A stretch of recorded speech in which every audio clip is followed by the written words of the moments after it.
Kung baliw man ako, at least hindi ako magnanakaw. Tila affected si Recto sa mga post ko tungkol sa kanya at si Congressman Edwin Garjola. At mabuti kung magpaliwanag na lang siya tungkol dito. May kinakalat din siya sa social media na ako daw ay may utang sa DOE na 24 billion pesos.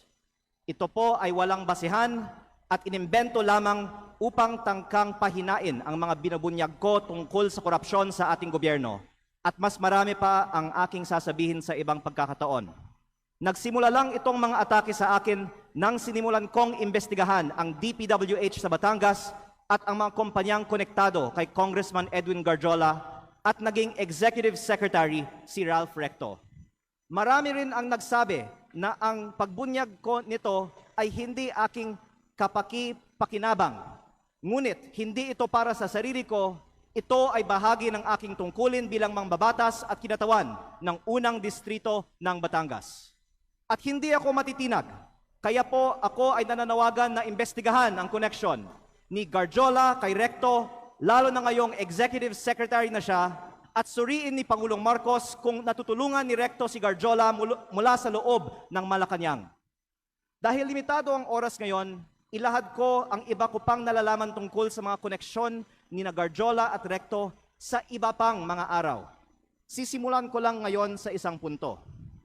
Ayon sa aking tansya at pananiliksik, mahigit 1 billion pesos ang ginastos ni Congressman Edwin Garjola para kay Vilma Santos Recto at Lucky Manzano sa iba pa nilang mga kandidato at sa sarili niya bilang first nominee ng CWS party list sa 2025 elections. Sa aking distrito, ang tansya ko ay 150 million. At ayon sa ibang mga politiko, gumastos sila ng 200 o 300 million sa kanilang distrito. Kaya sa 6 na distrito ng Batangas, sinasabi ng iba na aabot ng 2 bilyon ang ginastos ni Recto at Garjola. Lalo't mas malaki pa ang ginastos sa Lipa. Pero hindi po ko po bubuksan ang mga kinatawan ng Lipa sa aking pahayag na ito. Pero sabihin na lang natin na 1 billion pesos ang ginastos ni Recto at Garjola sa 2025 elections. Noong April 16, 2025 naman, inimbita ako ni Congressman Garjola na mag-dinner sa kanyang bahay sa Punta Fuego na Sugbo sa aking distrito kasama si Secretary Recto na makikita sa mga picture na ibinahagi ko sa Facebook para hingin aking tulong para kay Vilma at Lucky. Pagkatapos, umikot ako kasama si Cong Garjola at mga tauhan ng mga Recto sa iba't ibang bayan ng aking distrito upang i-endorse ko ang V-Lucky sa mga leaders ko. Pagkatapos ng mga meeting, nakatanggap ako ng reports na may ibinigay umano na cash para ikampanya si Vilma at Lucky na galing raw kay Congressman Garjola. Tila si Congressman Garjola ang gumagastos para sa kampanya ni V-Lucky. Batay sa aking mga nakita sa aking distrito at sa mga pagpupulong at materyales kung saan ang nakalagay ay Vilma Santos Recto, Lucky Manzano at CWS party list. Ang ibang mga politiko sa Batangas ay pwede ding tumestigo na si Garjola ang gumagastos para sa mga Recto. Kahit pagkatapos ng eleksyon, ibinahagi ko din sa Facebook ang picture ng meeting ni Gov. Vilma at Secretary Ralph sa mga mayors ng Batangas sa Tagaytay Highlands noong August 15 na ayon sa mga dumalo ay hosted by Congressman Garjola. Kung mali ang aking impormasyon, narito naman ang ibang mga kinatawan ng Batangas at pwede nilang sagutin ngayong araw na ito ang aking mga pahayag. O pwedeng magpatawag ang Kongreso ng pagdinig. At kung totoo na 1 billion pesos o mahigit pa ang ginastos ni Congressman Garjola para sa mga Recto sa nakaraang kampanya, ang susunod na tanong ay, bakit si Garjola gumastos ng mahigit 1 billion piso para sa mga Recto? Ito ba ay pagkakaibigan lang o may ginagawa ba si Ralph Recto as Cabinet Secretary of the Republic of the Philippines para makapaggastos ng ganito si Garjola?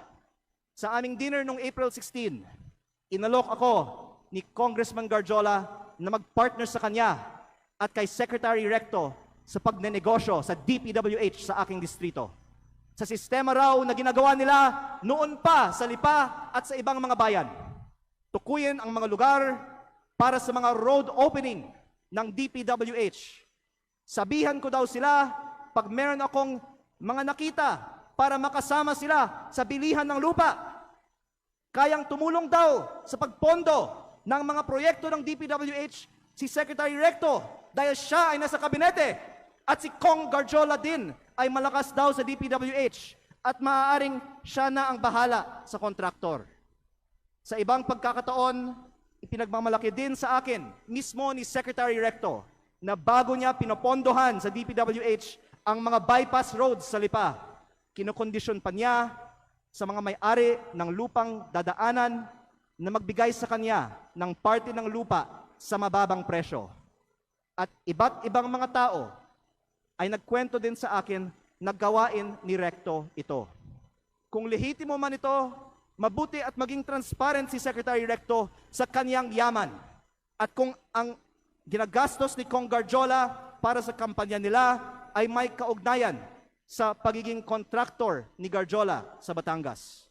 At sa halip na tumigil ang mga ito matapos pumutok ang flood control investigations, mayroon bagong regional director, ang DPWH 4A na si Carolina Pastrana na dating Batangas 3rd District Engineer, ang distrito ni Congressman Garjola sa Mataas na Kahoy, Batangas, na sinabi ay pinili ni Recto dahil siya ngayon ay Executive Secretary na may hawak ng appointments sa Malacanang. Siguro naman hindi ito alam ni Pangulong Marcos, kaya inilalahad ko din ito ngayon sa Kongreso para makita ng lahat ang koneksyon ni Recto at ni Garjola at ang epekto nito para sa buong bansa. Tatalakayin ko pa sa ibang pagkakataon ang mga anomalya sa DPWH sa Batangas. Nalulungkot ako para kay Secretary Recto at Governor Vilma Santos dahil matagal na silang nasa politika na may mga pangalang inaalagaan. At ngayon pa lalabas ang mga isyong ito. Pero mas nalulungkot ako para sa Batangas at sa ating bayan dahil sa mga ginagawa ng mga pinakamataas na opisyal gamit ang pera ng bayan. Lalo kung hindi man lang tutugunan ang mga aligasyong ito at kung hindi inaaprubahan ang pagbaba ng VAT at mga buwis sa langis o ibinibigay ang ayuda para sa lahat na nabanggit ko na sa mga nakaraang pagkakataon. Kung hindi totoo ang mga sinasabi ko ngayon, hindi dapat tahimik si Secretary Recto at Governor Vilma tungkol sa umano'y korupsyon sa DPWH sa Batangas at ang mga aligasyon kay Kong Garjola na tinawagan ng ICI na binuo ng gobyernong ito bilang isa sa mga pinakamalaking kontraktor ng DPWH sa Kongreso.